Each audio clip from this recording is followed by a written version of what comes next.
Hello সবাইকে, আজ ছিল ফলহারিণী অমাবস্যা। তো সেই উপলক্ষে সকাল সকাল স্নান সেরে, সকাল না একটু বেলার দিকে স্নান সেরে চলে গেলাম মন্দিরে। গতকালই অমাবস্যা লেগে গেছিলো, তো মন্দিরে যজ্ঞটা গতকালই হয়ে গেছে। তো আজ বেলার দিকে একটু স্নান সেরে মন্দিরে আসতেই মায়ের ভোগ শুরু হয়ে গেছে। এদিকে আমি ঘিয়ের মোমবাতি ধরিয়ে অপেক্ষা করছিলাম মায়ের মন্দিরের দরজা খোলায়। তো এদিকে চলো আমরা একটু ভোগঘর থেকে ঘুরে আসি। এই হলো আমাদের মন্দিরের ভোগঘর, যেখানে মন্দিরে ভোগের তোড়জোড় চলছে আজকে। আর এদিকে মিনি বসে তার দাদুর সঙ্গে খেলা করছে। তো ভোগ সম্পন্ন হওয়ার পর ভক্তরা আবার বসে পড়েছে মায়ের অঞ্জলি দেওয়ার জন্য। আজকে মন্দিরে প্রচণ্ড পরিমাণে ভিড় ছিল, দেখতেই পাচ্ছ। পুজো সেরে বাড়িতে সোজা চলে এসেছি, কারণ বাড়িতেও আজকে মা তারার পুজো চলছে।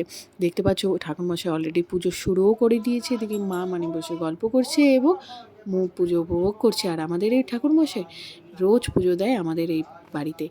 তো ভোগ সম্পন্ন হওয়ার পর আমরা বসে রয়েছি ভোগ খাবো বলে। তো আজকের ব্লগটা এতটুকুই। দেখা হচ্ছে নেক্সট ব্লগে, ততক্ষণ টাটা।